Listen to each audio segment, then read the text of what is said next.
هنعمل مقارنة مع بعض ما بين المسيحية والإسلام. أول حاجة، المسيحية انتشرت بالحب، أما الإسلام انتشر بالسيف. المسيح اللي هو رأس المسيحية قام من الأموات، أما محمد رأس الإسلام هو مدفون إلى هذا اليوم ميت.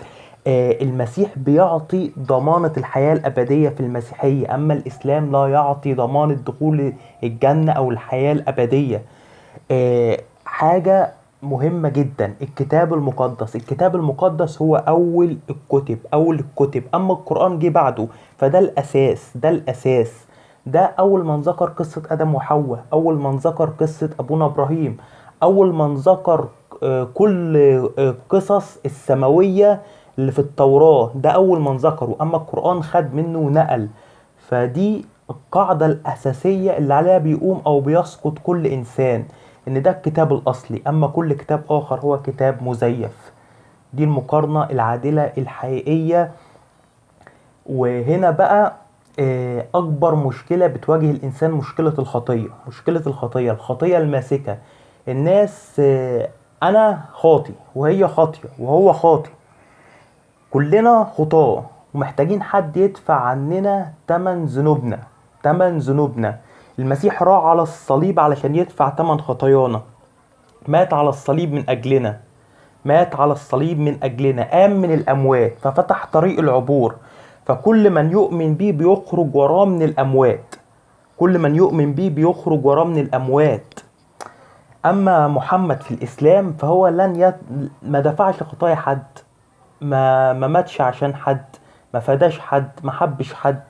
فدي المقارنة الكبرى، ان كل من يؤمن بالمسيح بينول الحياة الأبدية. بينول ايه؟ بينول الحياة الأبدية. اما كل اللي بيمشي ورا الميت فلن ينول الحياة، لان اللي بيمشي ورا الميت بيموت. ده ملخص كل الامر، وعليك انك تختار بكل حيادية وبكل صدق.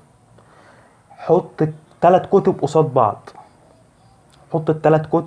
بعض، الانجيل والقرآن والتوراة، 3 كتب حطهم قصاد بعض ودور على مخلص العالم الوحيد، دور على اللي يشفع فيك، لان دي حياتك، محدش هيدفع الثمن عنك، صدقني محدش هيدفع الثمن عنك. فدور بصدق. ليه بقى دور سريعا هذه الايام؟